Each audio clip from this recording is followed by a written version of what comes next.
Si tu libères pas tes émotions, tu peux pas être toi-même. Tu peux pas être ce qu'on appelle dans le flow.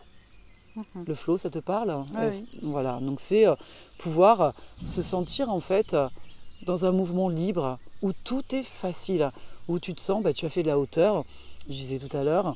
euh, Moi, c'était pas ma spécialité, j'ai fait un peu d'épreuves combinées histoire de déstresser. Je ne stressais pas en fait en épreuves combinées, je n'avais pas vraiment l'entraînement, mais j'avais voilà, des qualités.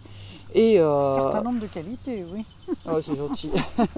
Et donc j'ai fait une fois un concours de hauteur. Il n'y avait pas de pression, rien du tout. Eh bien, j'ai passé une barre à 1,65 m avec quasiment pas d'entraînement, mais ce jour-là, j'ai vu la barre très basse, très Mhm. très basse. Ça me l'a fait 2 fois. J'ai connu ça en sprint, sur un 4x100, donc au championnat de France en finale. Et à mes côtés, j'avais Marie-Josée Pérec.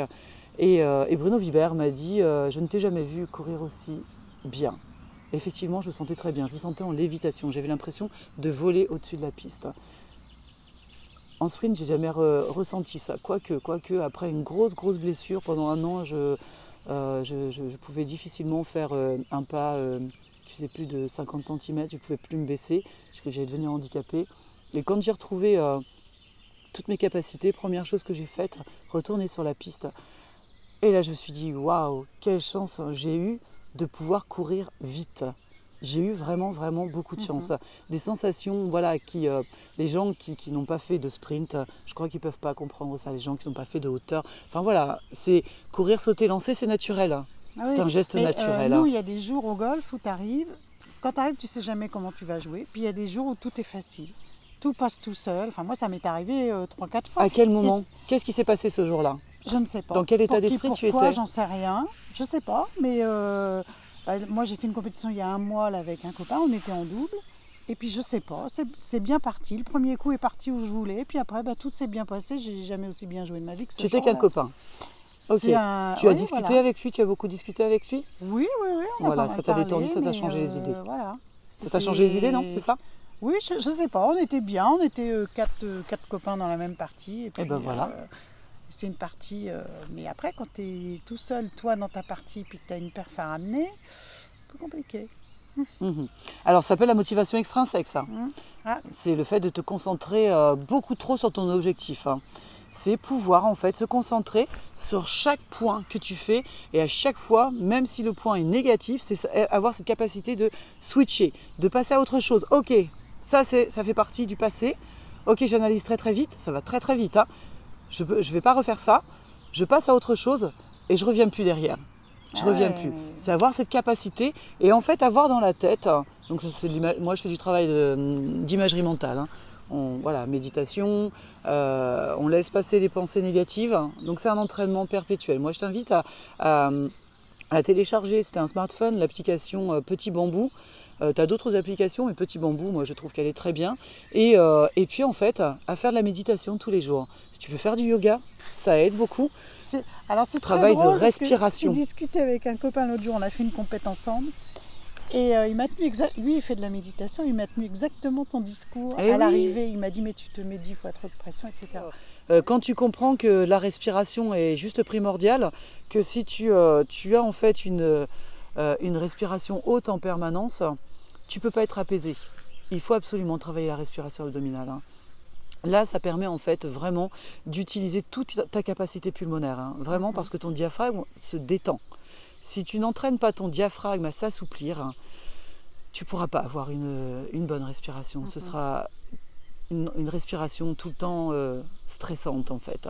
C'est pas la respiration naturelle. La respiration naturelle, c'est la respiration ventrale, abdominale. C'est celle qu'on avait dans le ventre de notre maman. Donc il faut pouvoir retrouver cette respiration-là. Et quand tu as compris que tout passait, toute la partie apaisement est dans le fait de souffler, tu sais, quand on dit respire correctement, ça va être... Et puis derrière, non, c'est inspire, complètement expire, et tu vides tout. Vraiment, tu absorbes le nombril. Et là, vraiment, ça, c'est une bonne respiration. Mais pour ça, il faut respirer par le ventre. Donc ça, c'est vraiment un travail... moi, j'utilise la mindfulness, en fait, la méditation de pleine conscience. Et c'est une technique que j'utilise non seulement auprès des sportifs, mais aussi auprès des artistes, auprès des dirigeants d'entreprise et tout type de personnes. Et ça aide vraiment. Pour les personnes qui sont très anxieuses, c'est juste primordial en fait d'adopter ce genre de respiration. Et le travail d'imagerie mentale, voilà, se mettre dans sa bulle, c'est indispensable. Mais surtout, dès le début, fixer des objectifs intermédiaires. Et pas un seul objectif en fait dans la saison qui sera peut-être trop loin, trop compliqué à atteindre. Mais voilà, des petits objectifs et puis qui sont facilement atteignables en fait. Tu vois, pas voilà, en fonction, peut-être que physiquement tu peux les atteindre, mais peut-être que psychologiquement, tout de suite en fait, c'est trop tôt. Donc on en met, voilà, on monte les marches tout doucement, pas à pas. Et tu verras qu'après ça passera. Ça passera sans aucun problème. Voilà, est-ce que tu as des questions? Non. Est-ce que si tu pouvais faire appel à un préparateur mental, c'est quelque chose que toi tu ferais? Je crois que j'essaierai parce que justement en termes de résultats et de niveau sportif, je vois bien que c'est ça qui coince maintenant. Parce qu'en technique, j'ai les outils, il y a plein de coups différents. Maintenant, je commence à avoir un panel de coups qui me permet de m'adapter à beaucoup de situations différentes, suivant l'état du terrain, la météo, il y a plein de choses, voilà. Donc ça, mais je sens bien que ce qui va pas, c'est la gestion mentale. Donc ça, et dans le golf, c'est très prononcé. Et le golf, c'est 80% de la réussite, c'est le mental. Moi, je vois bien des gens qui sont hyper confiants en eux, qui avancent et qui performent, quoi. Et qui n'ont pas le bagage technique que je peux avoir, par exemple. Donc, c'est bien qu'il y a quelque chose quelque part. Mais j'en suis consciente. Maintenant, je me dis, est-ce qu'il faut que je continue à faire de la compétition? Est-ce que je ne ferais pas mieux de faire juste des parties avec des copains comme ça? Mais qu'est-ce que toi, tu as envie? Sauf que quand je fais mes parties avec mes copains, moi, j'ai mon petit objectif performant. J'ai encore besoin. Et ben voilà. J'ai encore besoin de la compète. Si je ne fais pas de compète, je m'ennuie, quoi. Ça fait partie de toi, en fait. Voilà, c'est dans ta culture. Ouais. Ah oui, complètement. Mais tu peux très bien faire de la compétition tout en étant, en fait, dans le plaisir et dans le bien-être. Mais pour ça, il faut avoir ce qu'il faut. Il faut être outillé.